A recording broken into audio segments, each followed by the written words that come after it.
अस्सलाम वालेकुम जी। आज हमारी वीएसए की दूसरी क्लास है। पहली क्लास में हमने इंट्रोडक्शन पढ़ा था वीएसए का कि वीएसए क्यों ज़रूरी है हमारी ट्रेडिंग के लिए। कुछ आपको बेसिक चीज़ें बताई थी कि आपने एक अल्ट्रा हाई वॉल्यूम या एक हाई वॉल्यूम, लो वॉल्यूम, इनको कैसे डिफरेंशिएट करना है। ये चीज़ हमने पढ़ी थी कि इसका कोई ख़ास कोई फार्मूला नहीं होता कि आपने किस तरह किसी बड़े वॉल्यूम को आइडेंटिफाई करना है, किस तरह किसी छोटे वॉल्यूम को आइडेंटिफाई करना है। इसको आप कंपैरेटिवली देखते हैं, यानी कंपेयर करते हैं दूसरे वॉल्यूम्स के साथ। जो दूसरे वॉल्यूम्स की निस्बत बड़ा वॉल्यूम होगा उसे हम अल्ट्रा हाई वॉल्यूम कह देंगे, जो सबसे बड़ा होगा। ठीक है, उससे छोटे वाले को हम हाई वॉल्यूम कह देंगे। और इसी तरीके से आप उसको नॉर्मल वॉल्यूम, जिसको हम रेंज का वॉल्यूम भी कहते हैं, और या इसी तरीके से हम dead volume, low volume, very low volume, इनको डिफरेंशिएट कर सकते हैं। ये सिर्फ आपको पता होना ज़रूरी है। दूसरी चीज़ आपको ये बताई थी कि आप कितनी कैंडल्स को पीछे देखते हैं। यानी आप अपनी स्क्रीन पे जब एक नॉर्मल तरीके से अपना चार्ट देखते हैं, यानी बहुत ज़्यादा जूम आउट नहीं किया होता या बहुत ज़्यादा जूम इन नहीं आपने किया होता, तो आपको 200 से 250 कैंडल्स, 220 कैंडल्स, 230 कैंडल्स, 250 कैंडल्स, इस रेंज में आपको कैंडल्स दिखाई दे रही होती हैं। तो उसमें जो बड़ा वॉल्यूम होता है उसको आप कंसिडर कर सकते हैं, ठीक है, किसी भी टाइम फ्रेम में। तो उसने बहुत ज़्यादा, यानी मेरा मतलब ये है कि बहुत ज़्यादा पीछे पास में जाने की ज़रूरत नहीं है। जैसे जैसे नए वॉल्यूम्स बन रहे होते हैं, आप उन्हीं के हिसाब से अपनी ट्रेडिंग आप कर सकते हैं, अपनी ट्रेड्स में एंट्री ले सकते हैं।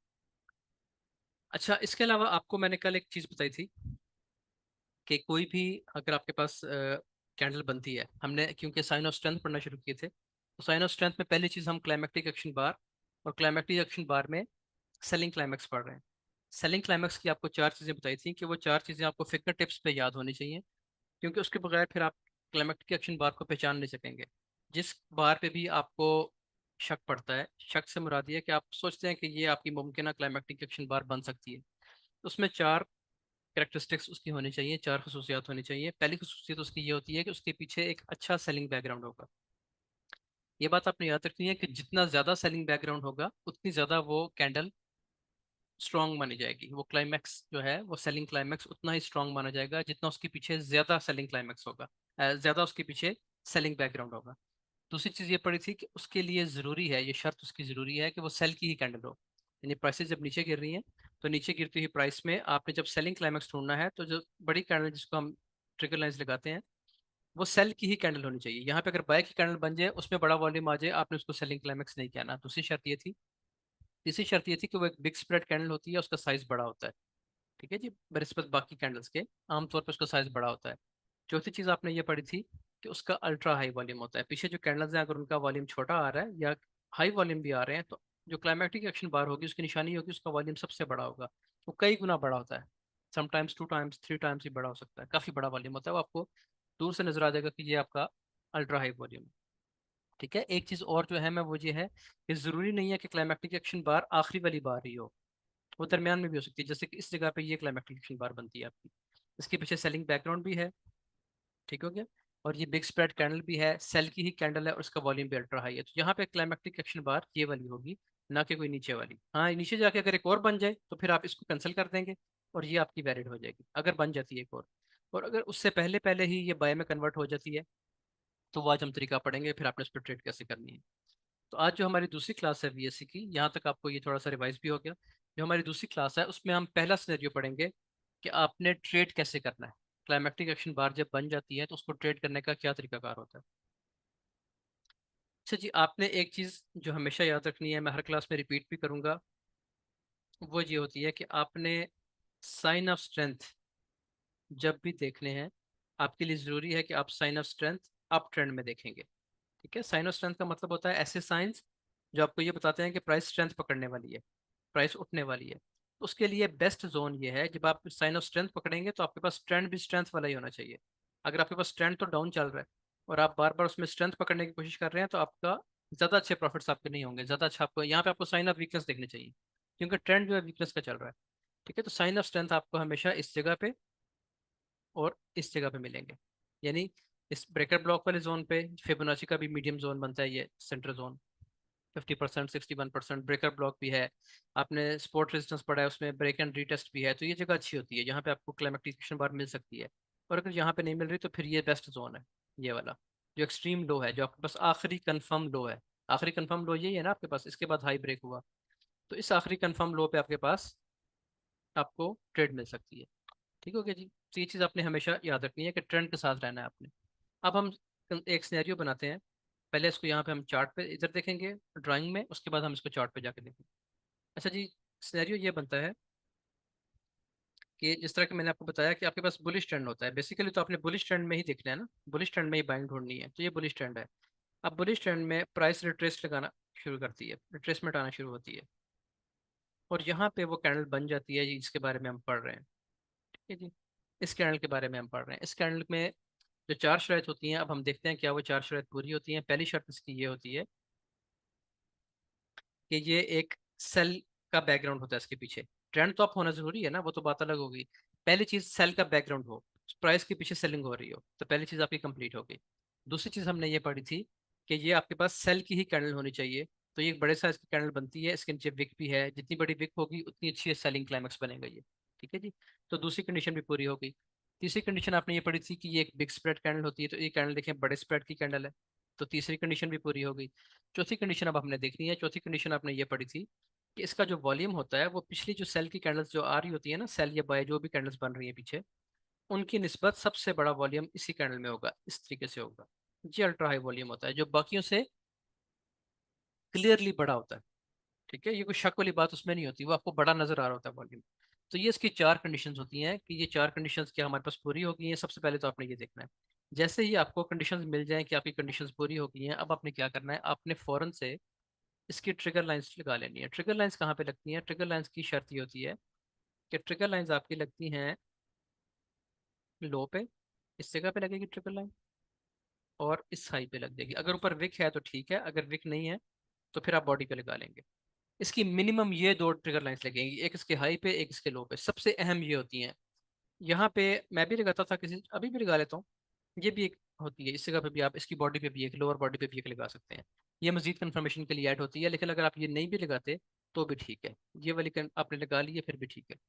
ठीक हो गया। बहरहाल चलें, आप चूंकि अभी नया सीख रहे हैं तो आप ये वाली भी लगा लें। ये हम इस ट्रिगर लाइन को भी ड्रॉ कर लेते हैं। ये तीन ट्रिगर लाइंस आपने लगाना शुरू करनी है पहले। अब इसमें पहला सिनेरियो क्या बनता है? इसके तीन सिनेरियोज हो सकते हैं। ठीक है जी, तीन सिनेरियोज हो सकते हैं। पहला सिनेरियो क्या बनता है, वो ये है कि यहाँ से साथ ही जैसे ही ये कैंडल्स बनी, यहाँ से एक बाय की कैंडल उठे और प्राइस ऊपर निकल जाए। एक सिनेरियो तो ये हो गया, मुमकिन ऐसा हो। ठीक है, और दूसरा सिनेरियो क्या है कि प्राइस उठने से पहले, ऊपर जाने से पहले, इसके नीचे एक विक लगा दे बड़ी सी, ऐसे। ठीक है जी, दूसरा सिनेरियो ये भी है, मुमकिन ऐसा भी हो जाए। और तीसरी चीज़ क्या है? तीसरा सिनेरियो थोड़ा सा डिफरेंट है। तीसरा सिनेरियो ये हो सकता है कि प्राइस यहाँ से इसको ब्रेक कर दे, नीचे चली जाए। और जैसा कि मैंने आपको बताया था कि ज़रूरी नहीं होता कि आपकी क्लाइमेक्टिक एक्शन बार बिल्कुल एंड में आके बने, वो दरमियान में ही बन सकती है, जैसे अब यहाँ पे बन चुकी है। ठीक है, उसके बाद उसका लो ब्रेक हो जाए, प्राइस नीचे चली जाए। तो ये तीन सिनेरियोज हो सकते हैं। पहला सिनेरियो हमने क्या पढ़ा था? पहला सिनेरियो ये है कि प्राइस इसी जगह से उठ जाए, ठीक है, और यहाँ से बाय की कैंडल्स बनाना शुरू कर दे और ऊपर निकल जाए। ठीक है, फिर जो मर्जी करे, ऊपर जाए नीचे जाए जो भी हो। ये पहला सिनेरियो आपने पढ़ लिया। दूसरा सिनेरियो ये होता है इसका कि प्राइस इसका लो स्वीप करे, और लो स्वीप करने के बाद क्लोजिंग ऊपर ही दे। फॉर एग्जांपल ये चीज़ भी बन सकती है, ये, यानी नीचे इसके ये जो आपने आखिरी ट्रिगर लाइन लगाई थी ना, लोअर ट्रिगर लाइन, इसके नीचे प्राइस जाए, इसको स्वीप करे और क्लोजिंग अंदर ही दे, यानी बाय की ही कैंडल बने। ठीक है, एक चीज़ और भी हो सकती है जो इसी सिनेरियो में शामिल है, वो ये हो सकती है कि बाय की कैंडल ना बने, कैंडल सेल की ही बने, इस तरह। ठीक है, लेकिन ये भी इसका लो स्वीप कर दे, ये भी वैलिड है।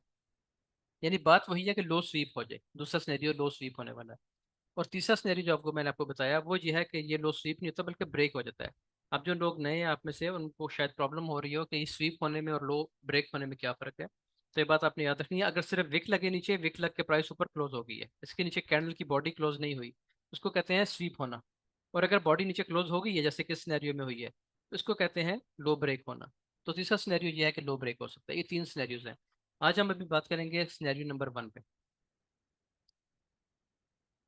हमारा सिनेरियो नंबर 1 जो मैंने अभी आपको बताया वो ये है कि प्राइस इसी जगह से उठती है और यहाँ से बाय होना शुरू हो जाती है, यहाँ पे बाय की कैंडल्स बनना शुरू हो जाती हैं इस तरीके से।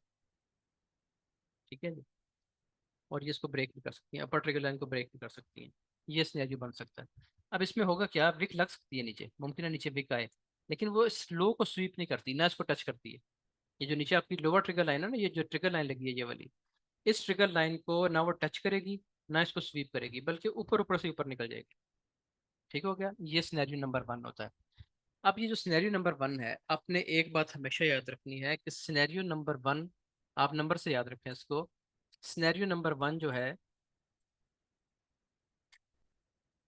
सिनेरियो नंबर वन,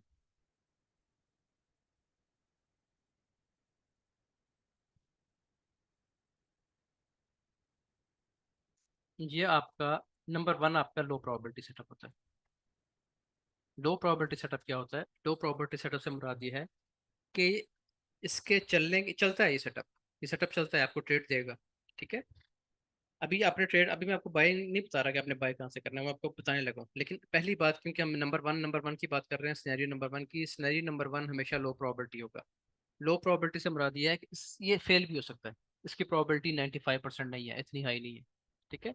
ये 75%, 80%, 85% इस तरह चलेगा। जब आप इसको टेस्ट करेंगे ना, तो 70 to 85, यहाँ तक आपको इसकी रेशो मिलेगी। तो इसमें आपने करना क्या है? ट्रेड छोड़ देनी है? नहीं, ट्रेड नहीं छोड़नी, ट्रेड आपने करनी है। मैं आपको बताऊंगा अभी तरीका कार ट्रेड करने का। लेकिन आपने इसमें रिस्क लो रखना है, यानी एक्स्ट्रा रिस्क नहीं लेना। जो प्रॉपर आपका रिस्क है ना, फॉर एग्जांपल आप, अभी हम रिस्क मैनेजमेंट पढ़ेंगे आगे चल के। फॉर एग्जांपल आप 1% रिस्क लेते हैं अपने अकाउंट का रेगुलर, अच्छे अच्छे सेटअप पे। जब आपका हाई प्रोबेबिलिटी सेटअप बनता है, आप 1% रिस्क लेते हैं। तो इस पे आपने क्या करना है? 1% से कम रिस्क लेना है। ठीक है, 0.75 ले लें, हाफ रिस्क ले लें, 0.5% का। तो इस तरीके से आपने काम करना है। या फॉर एग्जांपल अगर आप एक अच्छे सेटअप पे, हाई प्रोबेबिलिटी सेटअप पे 2% रिस्क ले रहे हैं, तो इस पे आप 1% ले लें, 1.5% ले लें, यानी आम की निस्बत थोड़ा रिस्क लेना है, क्योंकि इसमें शक की गुंजाइश बाकी है कि मुमकिन है सेटअप फेल हो सकता है। ठीक हो गया जी। अब इसको अपने ट्रेड कैसे करना है? ट्रेड आपने इस तरीके से करना है, बड़ी अहम चीज़ है, और इस पर बहुत ट्रेड्स मिलेंगी आपको, बहुत ट्रेड्स मिलेंगी। एक बात मैं आपको बता दूं, अगर किसी भी सेटअप की एक्यूरेसी 70% भी चल रही है ना, किसी किसी स्ट्रेटेजी की एक्यूरेसी 70% है, तो ये बहुत हाई आपकी ये प्रोबेबिलिटी है फिर भी, यानी बहुत, आपको आपके अकाउंट को बहुत बड़े प्रॉफिट मिले जाएगी ये 1 महीने बाद। ठीक है। तो ये चीज़ आपने याद रखनी है, किसी चीज़ को लाइट नहीं लेना। अच्छा, इसमें आपने करना क्या होता है? इसमें आपने करना ये है कि जैसे ही यहाँ से बाय की कैंडल बनना शुरू होगी, आपने कुछ भी नहीं करना, आपने वेट करना है अभी। ठीक है। आप देखें कि क्या इसका हाई ब्रेक होता है, अपर ट्रिकल लाइन ब्रेक होती है इसकी, या इस तरह स्वीप हो जाती है। ये स्वीप होगी। स्वीप होने का मतलब ये था कि ऊपर विक लगी है, लेकिन क्लोजिंग ऊपर नहीं हुई। ठीक हो गया। आपने कुछ भी नहीं करना, कोई ट्रेड नहीं है, कोई सेटअप नहीं है, अभी तक आप बैठ के वेट कर रहे हैं कि क्या सेटअप बनता है। ठीक है जी। ये इसको ब्रेक कर देता है थोड़ी देर बाद, अभी भी कोई ट्रेड नहीं है। ठीक है, इसको आपने नहीं छेड़ना, ये आपको लॉस कर देगी ये ट्रेड। कुछ भी नहीं है अभी, और ऊपर चलेगी ये, कुछ नहीं है अभी भी। आपने वेट करना है। वेट किस चीज़ का करना है? कि प्राइस नीचे आए वापस। ठीक है, इसके अंदर जाए, इस ट्रिगर लाइन के अंदर दाखिल हो वापस। वेट आपने करना है कि प्राइस नीचे आए, और अपने ये जो बिल्कुल लोअर ट्रिगर लाइन है, आखिरी लोअर ट्रिगर लाइन, इसको स्वीप करे या ब्रेक करे। स्वीप करने से मुराद ये है कि यहाँ पे आएगी और एक विक लगा देगी नीचे। ठीक है। और यहाँ से दोबारा बाइंग स्टार्ट हो जाएगी, इस तरह। ठीक हो गया। अब आप कहेंगे, बल्कि मैं आपको बता रहा हूँ कि अब तो ये सिनेरियो नंबर वन नहीं रहा। सिनेरियो नंबर वन ये था कि प्राइस लो को ना टच करती है ना स्वीप करती है। यहाँ तो इसने लो को टच भी करती है, स्वीप भी करती है। ठीक है। तो ये लो प्रोबेबिलिटी से थोड़ी सी हाई प्रोबेबिलिटी में चला गया। ठीक है, या मीडियम प्रोबेबिलिटी में चला गया, मीडियम प्रोबेबिलिटी सेटअप में चला गया, मॉडरेट में चला गया, इस तरह कह रहे हैं। तो अब ये तो सिनेरियो ही चेंज हो गया। आमतौर पे इस सिनेरियो में ऐसा नहीं होगा। ठीक है, प्राइस नीचे आएगी सही, अंदर भी आएगी, लेकिन वो इसको टच नहीं करेगी, इस लोअर ट्रिगर लाइन पे नहीं आएगी, बल्कि यहीं से दोबारा बाहर निकल जाएगी। यहाँ पे दोबारा बाय की कैंडल्स बनेगी और प्राइस ऊपर निकल जाएगी। ठीक है जी। अब हम इस ट्रिगर लाइन को थोड़ा सा एक्सटेंड कर लेते हैं। ये जो ट्रिगर लाइन हमें लगाई हुई है, इनको हम थोड़ा सा एक्सटेंड कर लेते हैं, ताकि बात ज़्यादा अच्छी समझ आ जाए। ये रही जी, ठीक हो गया। अब आपको क्या समझ आई है? आपको समझ ये आई है कि क्लाइमेक्टिक एक्शन बार बन गई, उसकी चार शराइत पड़ी हैं, चारों की चार पूरी हो गई, उसके फ़ौरन बाद बाय की कैंडल बनती है, प्राइस ऊपर जाती है। मुमकिन है प्राइस यहाँ से लग के वापस नीचे आ जाए, इसको ब्रेक ना करे, ऊपर नीचे आ जाए, प्राइस रेंज करना शुरू कर दे, इस जोन में रेंज करना शुरू कर दे। ठीक है, इस तरीके से। तो करने दे रेंज, आपको तो कुछ नहीं कह रही। ठीक है, आपने भी कुछ नहीं कहना इसको, चलने दें, फिरने दें जहाँ फिरती है। अगर ये इसको ब्रेक कर दे ऊपर साइड, अप साइड ब्रेक कर दे, अभी भी आपने कुछ नहीं करना, आपने वेट करना है कि प्राइस वापस इसके अंदर आए, ट्रिगर लाइन के अंदर वापसी इसकी एंट्री हो। वापस आ गई। वापस आने के बाद क्या होगा, आपने वेट करना है कि प्राइस दोबारा इसको अपसाइड ब्रेक करे। अब यहाँ पे सबसे अहम चीज़ आ गई है। वो चीज़ ये है कि जो ये ब्रेकआउट होता है ना, खास तौर पे दूसरे वाला, पहले वाला तो है तो ये इंपॉर्टेंट, खास तौर पे जो दूसरे वाला ब्रेकआउट है, इसकी दो निशानियां होनी जरूरी हैं। पहली चीज़ ये है कि ये एक मोमेंटम कैंडल हो। मोमेंटम कैंडल का मतलब ये होता है कि इसके ऊपर बहुत बड़ी विक ना हो। मैं आपको करके दिखा देता हूँ। यानी ब्रेकआउट हो रहा है इस कैंडल से ऐसे, तो ये मोमेंटम कैंडल नहीं है, ये तो रिजेक्ट कैंडल है, रिजेक्शन कैंडल है। ऐसा ब्रेकआउट नहीं माना जाएगा। ठीक है जी। आपको कैंडल चाहिए मोमेंटम कैंडल। मोमेंटम कैंडल ये होती है कि उस पर छोटी मोटी विक आ जाए, इस तरह की कोई बात नहीं। ठीक है, नीचे बेशक आ जाए बड़ी, नीचे की तो खैर होती है ना। आपने देखना ये होता है, आपको मैंने बताया ये है क्लासेस में, पिछली क्लासेस में, कि मोमेंटम कैंडल की निशानी ये होती है कि जिस साइड पे वो जा रही होती है ना, जो उसकी डायरेक्शन होती है, इसकी डायरेक्शन अप साइड है, तो उसके ऊपर विक नहीं होनी चाहिए। जिस साइड पे वो ट्रैवल कर रही है उस साइड पे विक ना हो, बस ये मोमेंटम कैंडल की निशानी है। छोटी मोटी आ जाए 1% 2% कैंडल का कोई बात नहीं।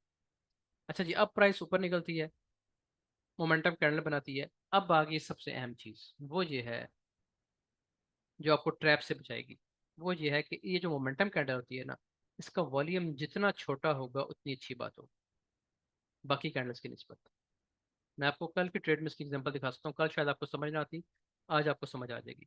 कल हमने जो ट्रेड ली थी ना 3 मिनट पे, मैं आपको उसकी एग्जांपल देता हूँ अभी। ये देखें जी, इस तरह होता है कि जितनी भी कैंडल्स बनी है ना इस जगह पे, इस जोन में, जो कैंडल ब्रेकआउट दे रही है, दूसरा ब्रेकआउट, उसका एक तो वो मोमेंटम कैंडल होनी चाहिए, और दूसरी बात क्या होनी चाहिए कि उसका वॉल्यूम जितना लो होगा, ये पूरी रेंज जो पीछे चल रही थी ना उससे जितना लो होगा उतनी अच्छी बात है। अगर लो वॉल्यूम से ब्रेकआउट हो गया, बस आप इसको पकड़ लें, ये आपका एंट्री पॉइंट है।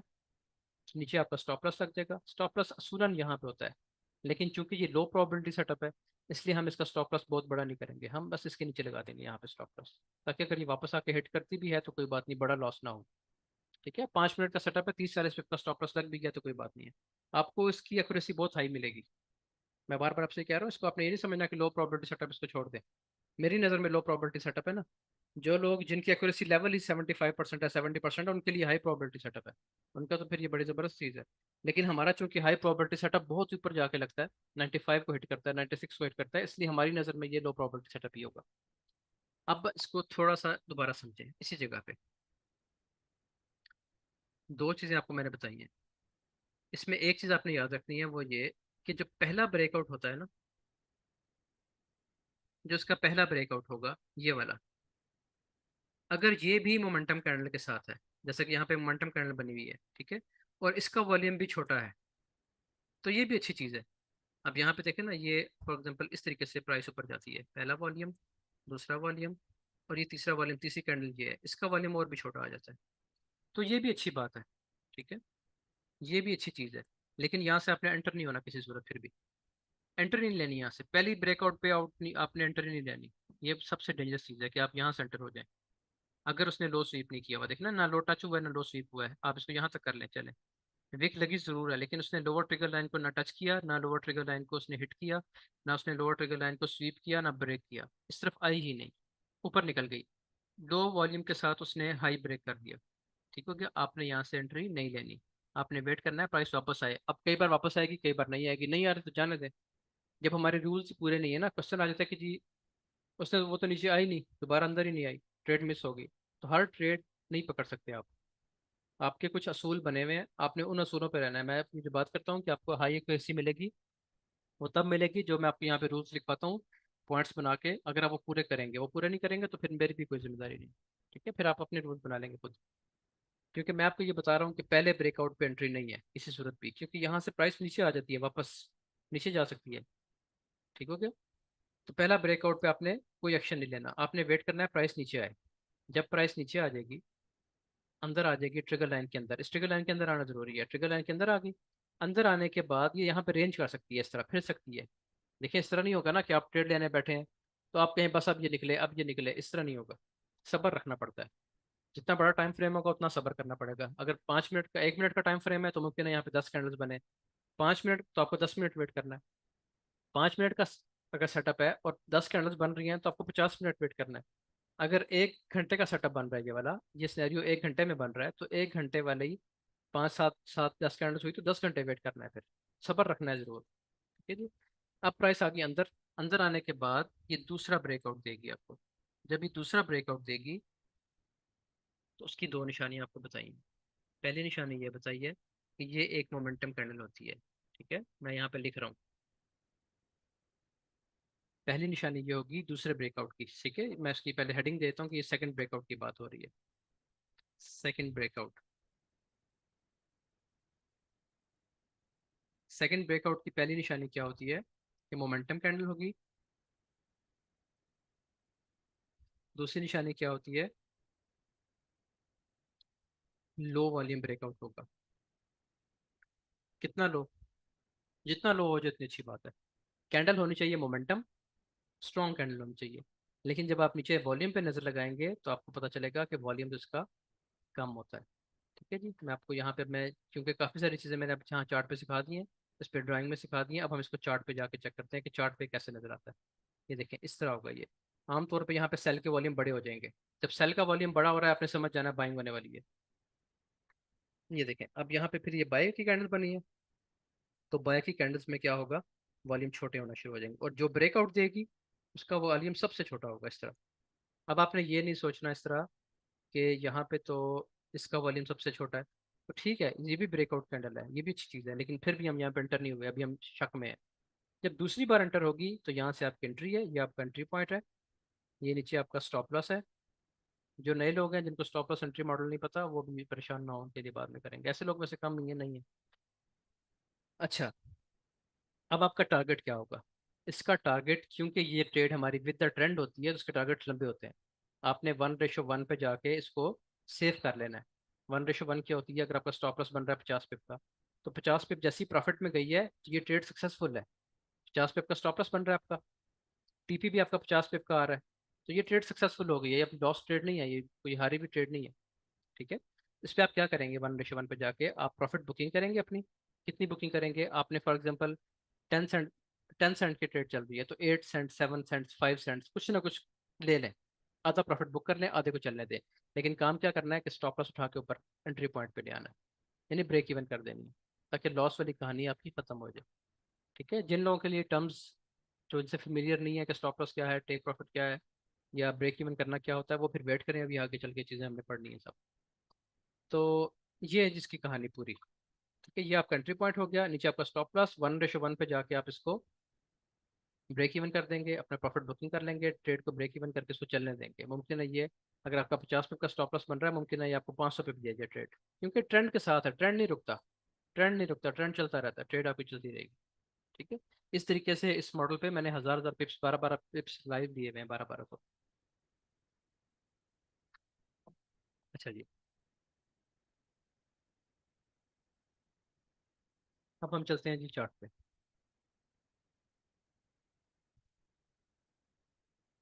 5 मिनट का चार्ट है। ये देखें सिनेरियो नंबर 1। अब मैं आपको सिनेरियो नंबर 1 दिखाता हूँ। पहली चीज़ क्या थी? पहले तो आपने देखना है कि क्लाइमेक्टिक एक्शन बार बन कहाँ पे रही है। वॉल्यूम ऑन कर ले,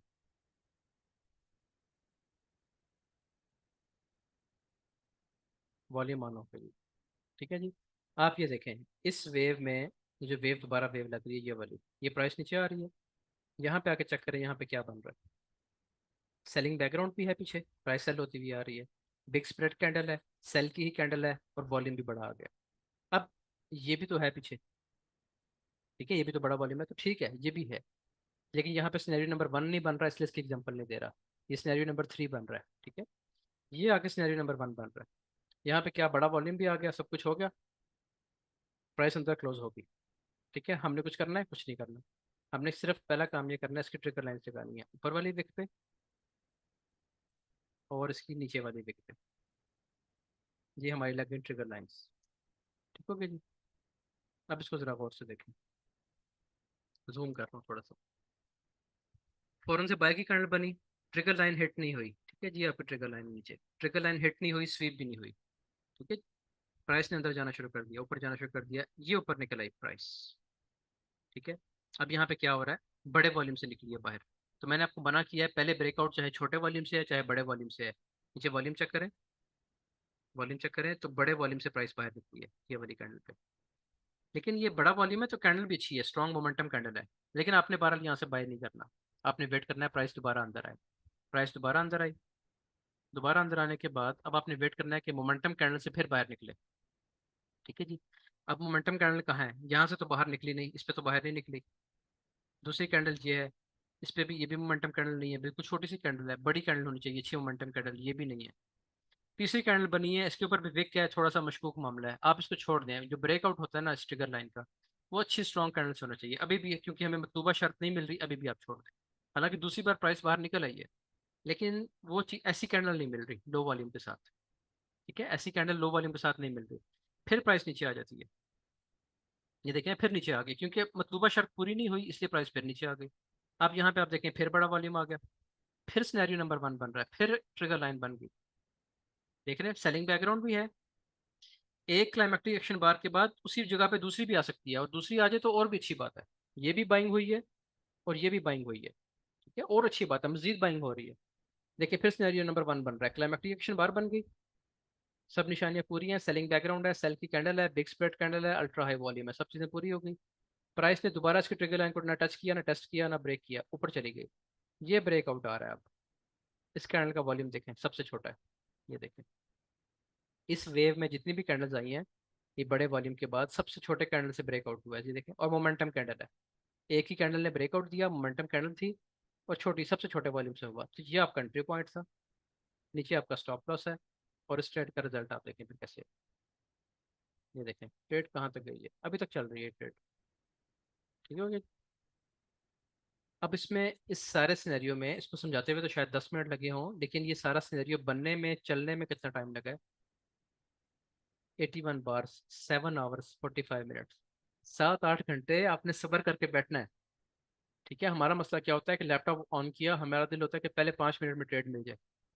मिल रही है तो ठीक है, नहीं मिल रही तो ज़बरदस्ती बना रहे हैं। ठीक है, उस ज़बरदस्ती में नुकसान होता है, ज़्यादा लोग लॉस में इसलिए रहते हैं, वो वेट नहीं करते। आपके पास एक रेडी लगाई हुई है, किसी ने खरबूजे बेच रहा है, तो वो भी इस तरह नहीं करेगा कि पहले घंटे में ग्राहक आ गया तो ठीक है वरना गिरा के आ जाऊंगा। ठीक है, तो आप लोग तो यहाँ पे यही काम करते हैं ना, कि पहले घंटे में ट्रेड मिलेगी तो ठीक है वरना ज़बरदस्ती गिरा देनी है ट्रेड। इंतजार करना पड़ता है, पूरा सिनेरियो बनने देना होता है, उसके बाद आपने ट्रेड करनी होती है। तो यहाँ पे ट्रेड थी नहीं थी, क्योंकि ये पहला ब्रेकआउट है, पहले ब्रेकआउट पे तो ट्रेड करनी नहीं है। दूसरा ब्रेकआउट यहाँ पे हुआ है, ये मोमेंटम कैंडल नहीं है, देखें। नहीं है मोमेंटम कैंडल, ऊपर बड़ी बेक आ रही है। ये भी, ये बाहर ब्रेकआउट दिया ही नहीं, ये मोमेंटम कैंडल नहीं है, मोमेंटम कैंडल छोटी नहीं होती, वो बड़ी स्ट्रॉन्ग बिग कैंडल होती है इस तरह। अब ये ऊपर एक बन रही है, इसके ऊपर विक भी है, और दूसरा ये ऊपर जाके बनी है, यहाँ से ब्रेकआउट नहीं इसने किया, इसको छोड़ दें आप। ठीक है, ये आप सिर्फ इस जगह पे नहीं, पीछे जाके चेक करेंगे ना, दूसरा ब्रेकआउट अगर अच्छा नहीं हो रहा तो आपने छोड़ देना है, आपको बहुत सारे एग्जांपल्स मिलेंगे पीछे चल के। फिर दोबारा वापस आ गई प्राइस, अब जो ब्रेकआउट हो रहा है ये सबसे अच्छा है, लो वॉल्यूम ब्रेकआउट है, मोमेंटम कैंडल है, यहाँ से आपकी एंट्री थी, नीचे आपका स्टॉप लॉस है, और ये आपने 1:1 पे जाके आपने इसको कहाँ पे ब्रेक इवन करना है। इसमें स्टॉप लॉस कितना बन रहा है आपका? स्टॉप लॉस मुमकिन आपका बन रहा हो इसमें 60-70 पिप्स का बन रहा है। 70 पिप्स का स्टॉप लॉस है, और इसने पहले वन गो में जो ट्रेड आपको दी है वो भी तकरीबन 140 पिप्स की है, 1:2। लेकिन यहाँ पे आकर आप इसको ब्रेक इवन कर लें, ये जो इसका आपका हाई बन रहा है, इस जगह पे हाई बन रहा है, यहाँ पे ब्रेक इवन कर लें। जब 50-60 पिप्स के साथ 50-60 पिप्स आ रहे हैं, ये कंफर्म होते हैं, ये बहुत अच्छी एक्यूरेसी देते हैं ये सेटअप। तो इतने पे आके ब्रेक इवन कर दें, या बेशक आप क्लोज करना चाहते हैं क्लोज कर दें, बाकी को चलता रहने दें। प्राइस उसको जाहिर है थोड़ा टाइम देंगी, रेंज करेगी, रैली बनाएगी, और दोबारा से अपना टारगेट देना शुरू कर देगी। तो ये है आपका सिनेरियो नंबर 1। ठीक है जी, कल इंशाल्लाह हम सिनेरियो नंबर 2 पढ़ेंगे। आपने इसकी प्रैक्टिस करनी है, हर टाइम फ्रेम पे प्रैक्टिस करनी है। 2-3 एग्जांपल से सामने ही बन गई है, एक एग्जांपल ये बन गई है, फिर एक एग्जांपल ये बन गई है, और भी हम अभी रिकॉर्डिंग बंद करके और भी इसकी एग्जांपल्स देख लेते हैं। ठीक है जी, चलें यहाँ तक आपका सिनेरियो नंबर 1 कंप्लीट हो गया। कल इंशाल्लाह हम पढ़ेंगे सिनेरियो नंबर 2, और उसके बाद फिर आगे चलेंगे।